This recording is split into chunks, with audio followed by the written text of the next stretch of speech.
Okay, so maybe someone of you expected by me a ranking of the best genotypes adapted to the rearing system, but as already introduced by Maxime, this is not possible. I can, so I thinking about what I present to explain what means an adapted genotypes. I built this scheme. This is not very simple. But what means a broiler genotype adapted to the outdoor system? Means that surely it will be able to be resistant to the disease, to respond better to uncontrolled environmental, and in turn to have a good immune response to respond to this to the impact of environment. And at the same time, it should be able to use the outdoor run, which is obviously important in the outdoor system. And this means that should be an foraging attitude, and after the break, Professor Castellini talking a lot about that. Should be a low weight, thus the daily weight gain, the muscle morphology, and also the skeletal morphology became very important. And should be a trained walker. It is not sufficient that it is able to run in the outdoor system, but should be trained to run, because in the other case it suffers for the working activity. Okay, and all these threats follow the in vivo welfare, in vivo status of animal, that in turn can affect the product quality, the oxidation of product, and then the overall quality. All these parameters are included in the concept of health and welfare of animal. Obviously, there is some things that are mandatory in the outdoor condition, which is the chicken needs to go out, okay, not just to have the outdoor, but the chicken to go out, and this means that with sunny, rainy, windy, that to go out. I know that is a problem, but there is some solution, like for example the enrichment that we already talking about that yesterday, for example. And then the presence of pasture is very important. Here we have two different picture outdoor system, two different outdoor system, one without pasture, without grass cover, and one with grass cover. This is different. How the status of animal, the health status of animal affect the product quality in three different ways. One is the foraging activity, because the behavior of animal, the foraging behavior of animal, obviously affect the quality of the product, but we're talking after about it. About the immune response, the health status, the general status of animal, this is affect obviously the product quality via the oxidative stress, because we saw that we need of a balance between the stress induced by the activity and the stress that we find after the slaughter of animal on meat, on egg, okay? And finally, the productivity, which is very important also for the storage efficiency, the anabolism of the animal, and we're talking after about these three aspects. I don't know if you know the resource allocation theory. This theory stated that the fast-growing genotype and slow-growing genotype allocated differently the energy that they take by feed, okay, for the maintenance of health status, foraging behavior, reproduction, immune status, and so on, and productive threats. In the fast-growing strain, we have a balance between the energy distribution. In the slow-growing strain, we have an higher distribution of the energy in the maintenance, which means foraging behavior, reproductive, and immune status, and not in the production. This means that we have lower breast meat, lower thin meat, obviously, but we have a good health status. For example, in the fast-growing strain, we can find different fate in terms of feather condition, for example, sternal lesion, plantar lesion, and recently it was demonstrated also there is a difference in the tibia shape. In the tibia shape. Here you can find tibia of the very slow growing, which means a native chicken breeds like Leghorn, Ancona. In Italy we have Robusta maculata and so on, but it is a very, very slow strain. And here we can find the slow growing that normally we use in outdoor system respect to a fast growing one. You can see that the tibia is more length and also straight respect to the other. Recently, study published by our colleague found that there is a relation between the kinetic activity of animal and the tibia shape. With the increase of kinetic activity, increase also the straight and the length of the tibia. This is a good result. And was associated that this tibia shape is related to the activity of the genotype. For example, here it was used 3 different genotypes. I don't know if you know the Ranger Gold, Roman Ranger, and the C is the Red Jay, is a slow growing strain admitted in the European Chicken Committee. Okay. And it was groups like slow-growing strain adapted to the outdoor system. And we found differences between the kinetic activity of this animal and also in the daily weight gain. We classify the kinetic activity in this way. You can find that we have a higher kinetic activity working chickens when the daily weight gain is lower than 38-39 gram per day, different to the not working chicken with a daily weight gain higher than 40 gram per day. Taking together all the chicken that we studied over time, we found, I built this simple scheme. Here we can find the outer run and the different genotypes classified for the working activity. You can find that close to the shelter we found the EV animals. Ranger Classic, C, E, and M is a slow-growing strain, but very similar to the Ross, which daily weight gain about of 14.5 gram per day, okay, which remain close to the shelter. We found an average activity in Red Jay, Rowa Ranger, Neck and Neck, for example, Gaina and Ranger Gold, which arrive until 1,100 meters, and obviously an higher activity of native chicken breed. This is a native of Italian native chicken breed. We have analyzed the behavior, the kinetic activity, like the use of a GPS on the back of the chicken, and we found, compared the slow-growing chicken to the fast-growing one, that the slow-growing use all the outdoor run, and the fast-growing remain close to the shelter. This is a Ross. Okay, the fast growing. And when we analyze the distance covered by the animal, we can find that the slow growing chicken cover about 1 kilometer respect to the fast growing which arrive 200 meters. This is different activity, obviously. A recently study estimated this activity with an index, the activity index, starting from the product quality, starting from the fatty acid profile of muscle, not with the study of the behavior, but with the study of the results, the quality of product. Consider that we have two types of muscle, anabolic and catabolic one.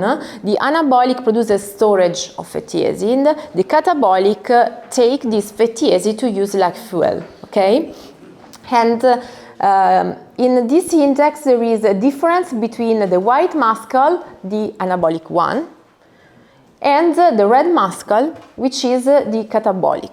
Okay, this index demonstrated that there is a difference in kinetic activity of heavy animal like this one, okay, and the slow growing one.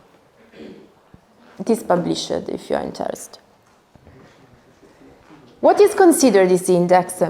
Not just the oxidation of animal, the oxidation of blood, of body, the in vivo oxidation of animal due to the higher kinetic activity, but also the balance of this oxidation gives by the foraging attitude with intake of grass and so on, but we're talking about it after, and also the consumption, the energy required for this activity, 3 parameters. So, how I introduce the first scheme with the trained activity? Why?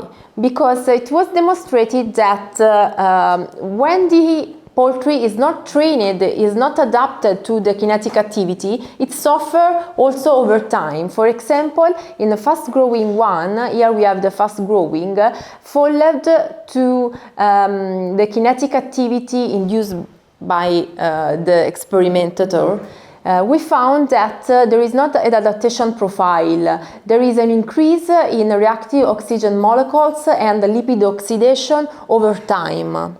On the contrary, in the slow growing one, we have an adaptative profile. We have a reduction over time of the in vivo oxidation, which means that there is an adaptation to the activity. It's a trained animal. So, what means trained and not trained? Means that there is a balance between the oxidative molecules produced by the activity and the antioxidant that the animal could intake by pasture, for example. When there is an unbalanced profile, we have to act with and improve of health status, or with the feed, with the diet, with the improve, for example, of the antioxidant intake. Or maybe, but I think it is not possible to reduce the stress of animal. So the last is the energy expenditure.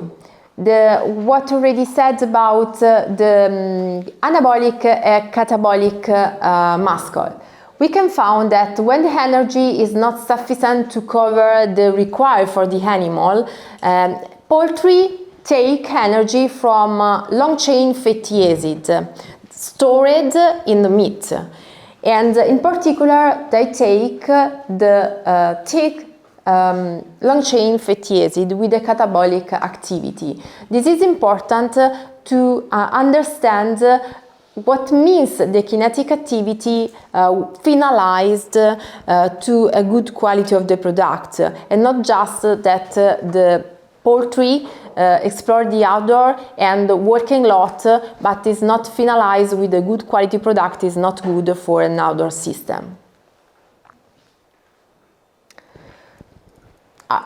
I think that you already know this slide a lot of time. Do you know that in the 70 here we have changed a lot with the muscle physiology of poultry, but I want to show you what it, what is means changing in muscle physiology. Here there is an example of breast meat starting from neck and neck, slow growing one. This is a Kabir, a Ross. Obviously, increase the daily weight gain, increase the weight of animal, increase also the meaty cut.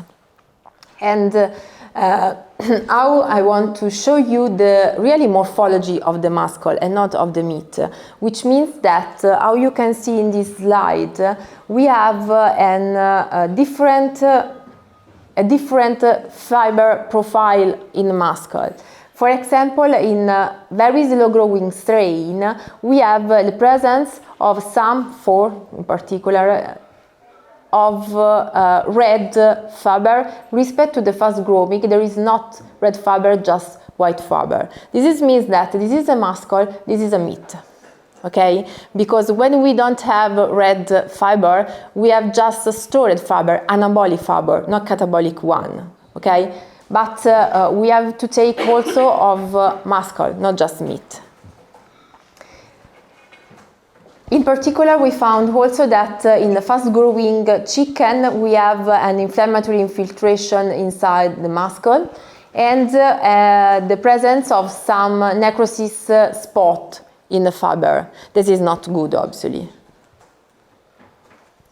When we analyze slow-growing really used today in the outdoor system, this is a neck and neck, we can find that we have more nuclei in the cell, which means that we have new fibers and then a higher number of fibers and not an increase in dimension of fibers. This is important. This means that the chicken is trained because they have an increase in number of fiber and not a dimension.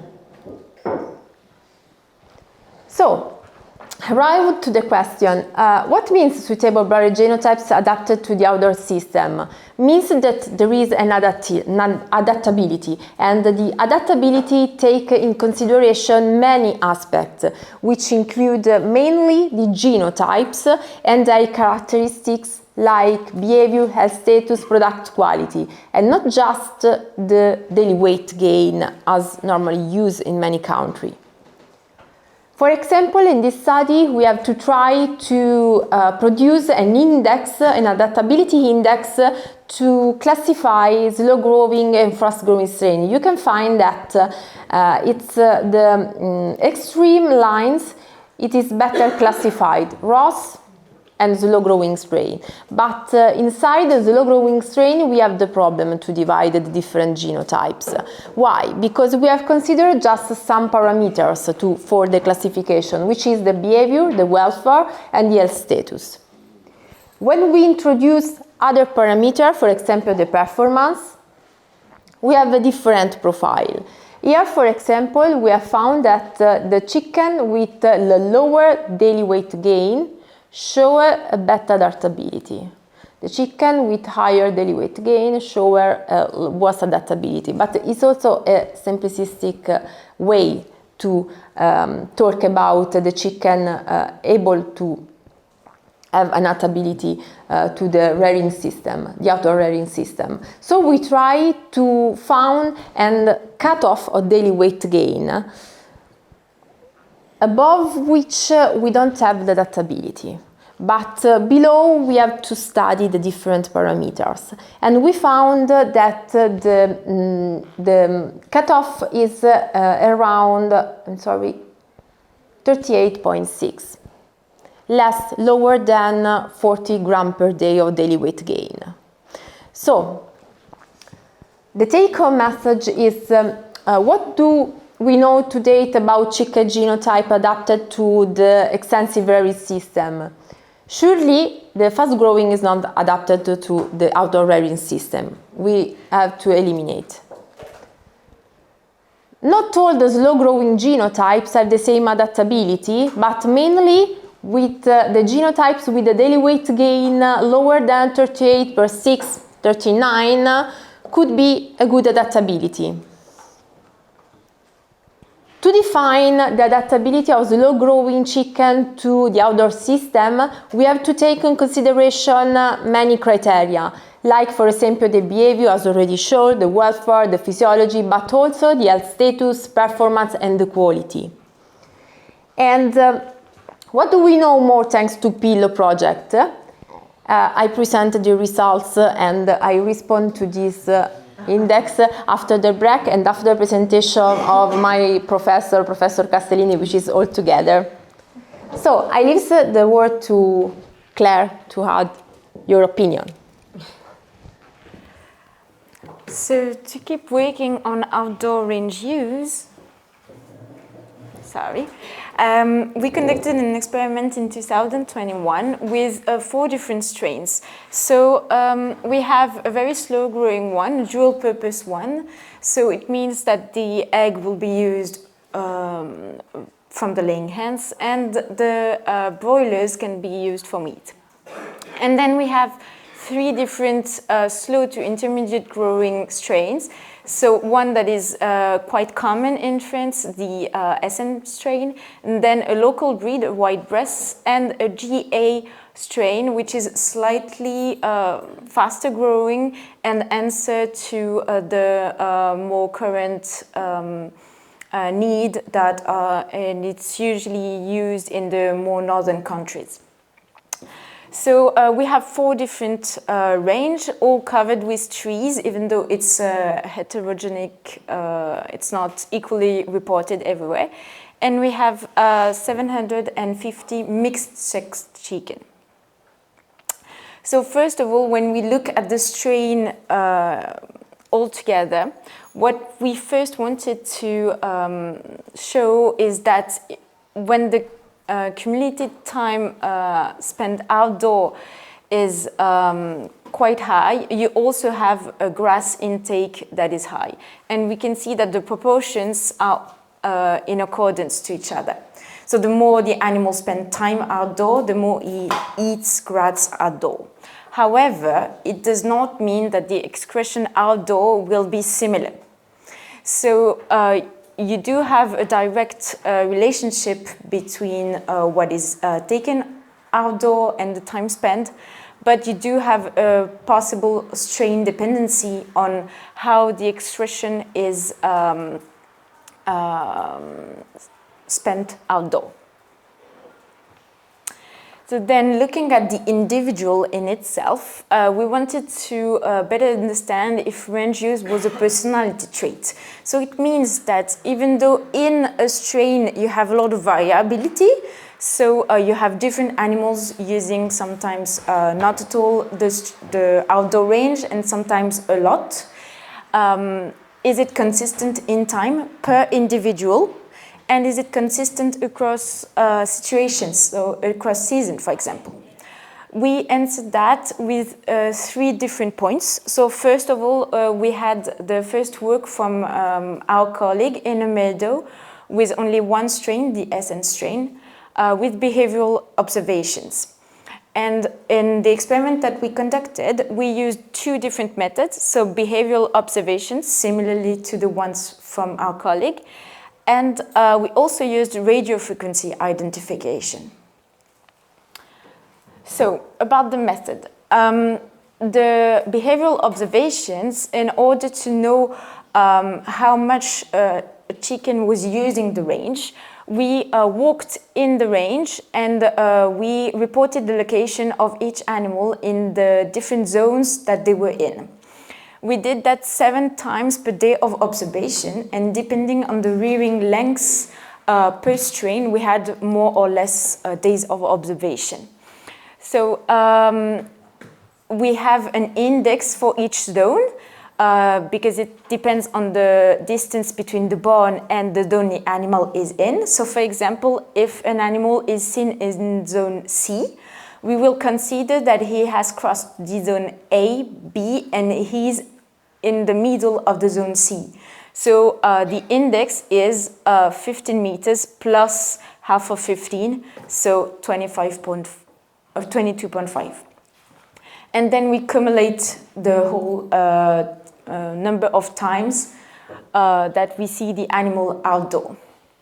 So we end up with a distance index. The disadvantage is that it is discontinuous because we only see the animal 7 times per day of observation. However, we were able to do that on all of the strains. With radio frequency identification, we were able to discriminate 9 zones outdoor and then the barn. So we can see where the animal is and also the number of times that he changes zones. And the advantage is that each chip is sending a signal every 30 seconds. So we have a really lot of data, and it is continuous. However, we had a lot of error rate in the white-breast strain in particular, and even with 3 zones, we had more than 26% of error rate. So we had to disregard this strain. This is because the antennas were not receiving the signals properly. And for the 3 other strains, we had a way less error rate, so we were able to analyze on only 3 strains. So, time consistency. What my colleague first did is that he summed the first 5 days of observation and the 5 last days of observation, and he looked if there were a correlation. So if the animals using the range a lot at the beginning of the range opening were also using it a lot at the end. And he did find a strong correlation. So there is a time consistency, and he also saw that across season because he did it in spring and in autumn. What we saw is that when we look at each animal, we have a really nice linear regression. And this applies for a really high number of chickens, so between 82 to 99% of the chicken per strain. However, when we look at the whole strain, we do not have this a nice model. So it does show that there is a variability within the strain, but for each animal we have a consistency. And with the radio frequency identification, what we were able to see is that the number of zone change was higher, while the time in the barn was decreased. So this is our indicator of range use, PC1. And we can see that whether it is in the SN strain, the GA strain, or the dual purpose strain, we have a consistency between strain in this PC1. So you always have a higher number of zone change and a lesser time spent in the barn.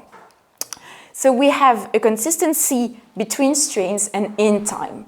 So with 3 different methods and observations, we gave more input on the fact that range use behavior is a personality trait. So now, for the rest of the presentation, it's either we will look at the whole population in one strain, so we have correlations, or we will only look at extreme groups. So what's important for you to remember is that it's not because I talk of high ranger that the animals are using the range in the same way. So for example, in the dual purpose strain, high rangers are using the range quite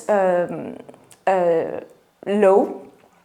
And the white-breast strain, for example, the low rangers are using the outdoor range quite a lot. So if you look at the final distance index for those 2 strains, for example, a low ranger in the white-breast strain could be a high ranger in the dual-purpose strain. So we really do not compare the strains. We only look at each strain, and then we look if our conclusion in one strain is valid for the others. Okay, so the first work from Ferreira was on the cognition and the motivation of an animal to look for food.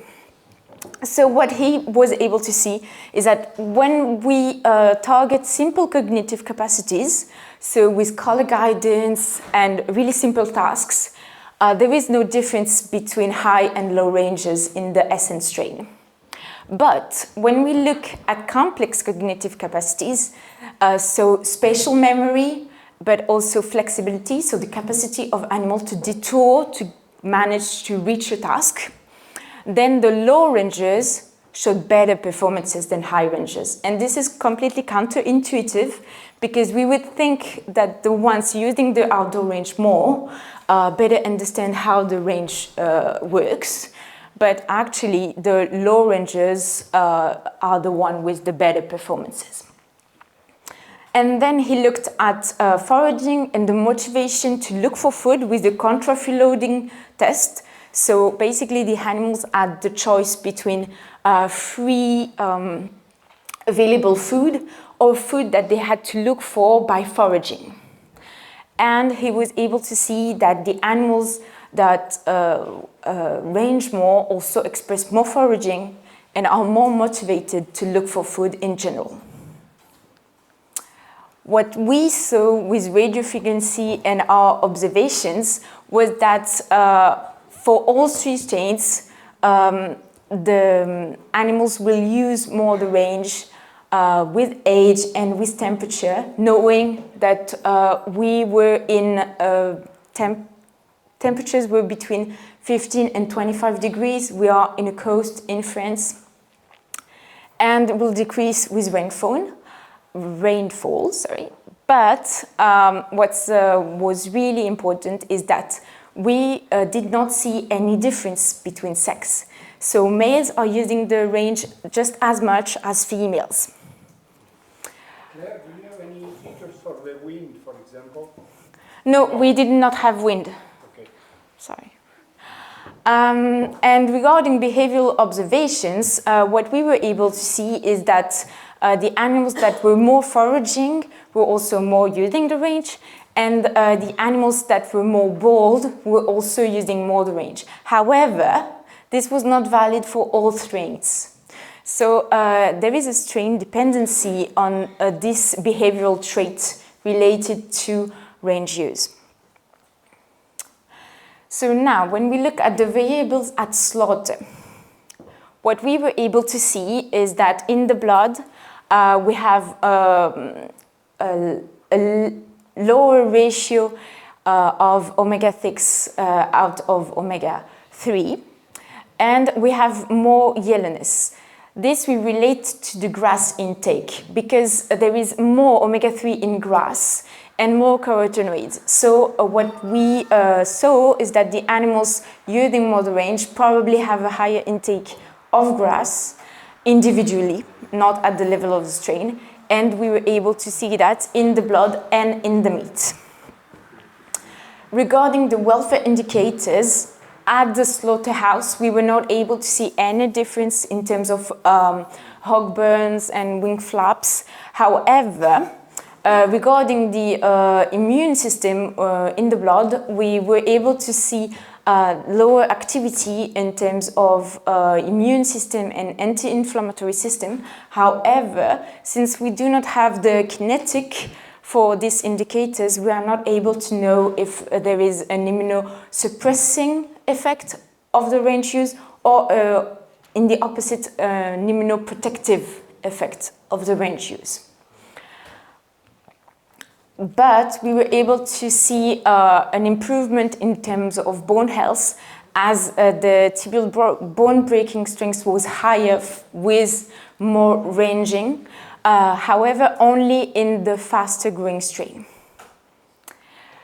And regarding the oxidant balance, we had concurrent results with our colleagues from Italy, as we also saw lower antioxidants and, sorry, the arrow is missing, but higher oxidant indicators. This is concurrent, both of those, with a potential higher locomotion, higher energy expenditure. And when we look at the performances, whatever the strain, all of the animals that are using more the range have lower performances. We have a negative trade-off between performances and range use, which we suggest could be due to the higher energy expenditure. And it's concurrent with the lower activity of creatine kinase in the blood, as this is an indicator of protein deposition. So the animals that have less meat have less activity in terms of creatine kinase.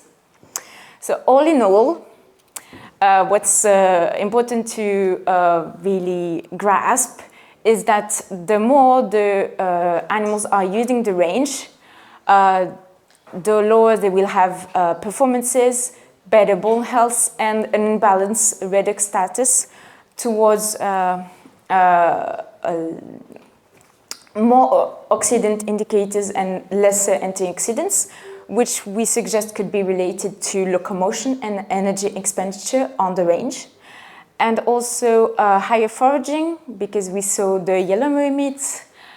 But in terms of welfare and immune system, we currently do not have enough data in order to really put a conclusion on that. Okay, so at the level of the individual, we see that there is a lot of variations.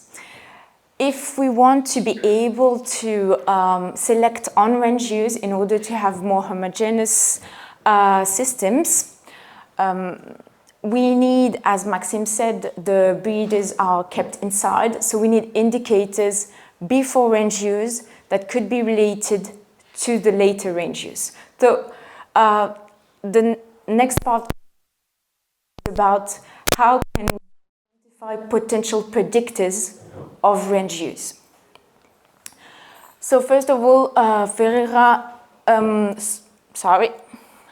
was able to see that only the foraging behavior in the SN strain was correlated to the range use, and this is before range access, when animals are still kept in the barn.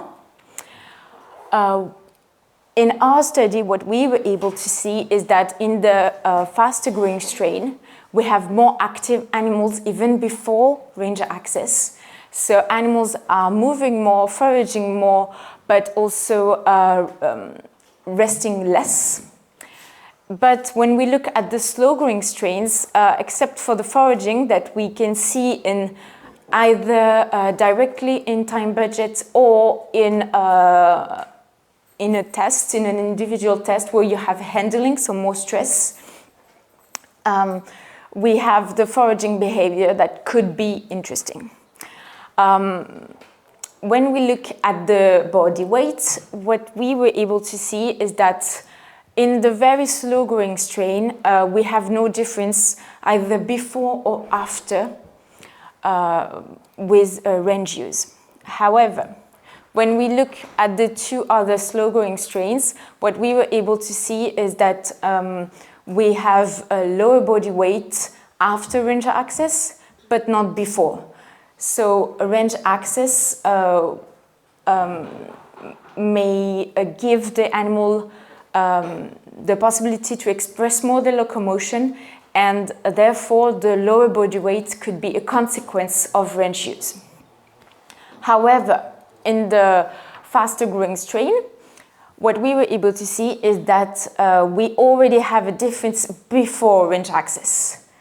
And since they are the only one with also more active behavior before range access, our hypothesis is that in this strain, the chicken are already different before range access, moving more, resting less, and therefore that may cause for them to gain less weight, which give them a higher propensity to better use the range later.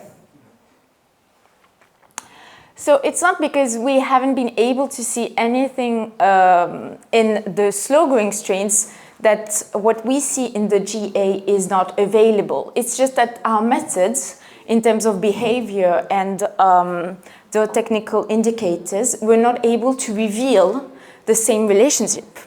So what we did is that we looked at the animal physiology.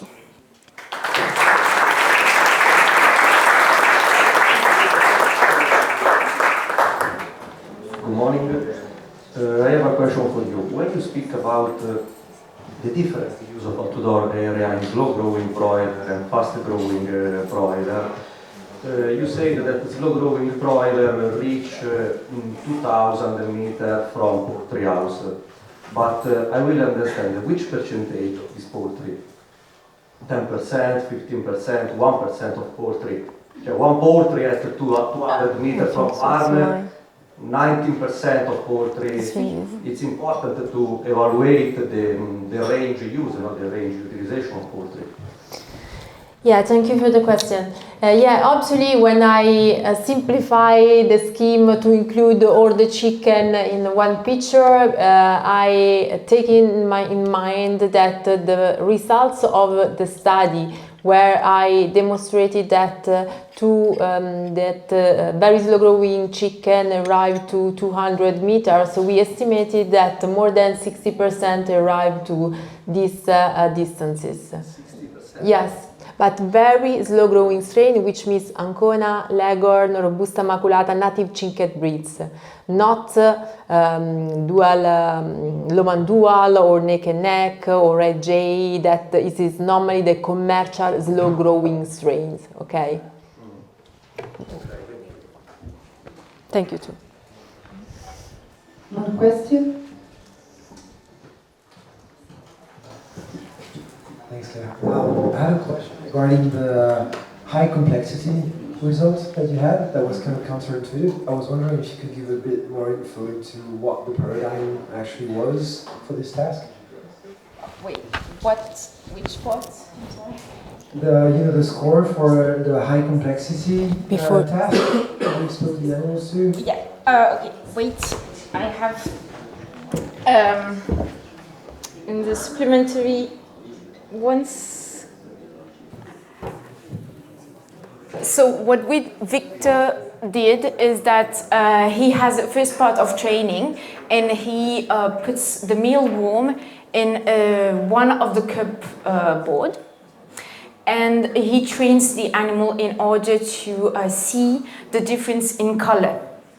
And when the animal sees the color, even though it's moved, the performances between high and low ranges are the same. However, if you do not keep the color and you only have this maze and you train them to go on a specific spot, then the low rangers will keep going to that same spot after training for a longer time than the high rangers. The high rangers forget about it. But probably they are more interested in feeding, or no? Well, the feed is only at this specific curb board. So,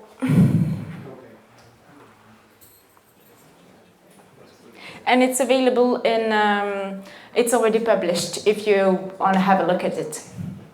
Thank you. Just a comment on the potential selection on range use. We now have after this result, so to see with the breeding companies and the practitioners, the farmers, where the objective of range use is, because we see also an impact on the performance of the bird. Perhaps there is a compromise to find, so perhaps in between, or to look for on the whole population, where are the animals that gain weight but use the range the most. So we will be able on this whole population perhaps to select subpopulations and try to identify the physiological markers in different cases of scenarios of weight gain and range use.